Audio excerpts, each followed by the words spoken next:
ನಾನು ಈ ಕಣ್ಣಲ್ಲಿ ನೋಡಿದ ಲಾಸ್ಟ್ ವ್ಯಕ್ತಿ ಅವನೇ ಸರ್. ನೋಡಕ್ ಹೆಂಗಿರ್ತಾನ ಅವನು?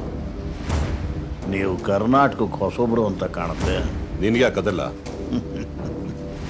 ಕರ್ನಾಟಕಕ್ಕೆ ಬಂದು ಅವನ ಬಗ್ಗೆ ಗೊತ್ತಿಲ್ಲ ಅಂದ್ರೆ ಗಾಡಿಗೆ ಬಂದು ಗಾಡಿನ ರಾಜ ಯಾರು ಅಂತ ಕೇಳಿದೆ. ಏಯ್, ಜಾಸ್ತಿ ಮಾತಾಬೇಡ. ಕೇಳಿದಕ್ಕಷ್ಟೇ ಉತ್ತರ ಕೊಡು. ನೋಡಕ್ ಹೆಂಗಿರ್ತಾನೆ?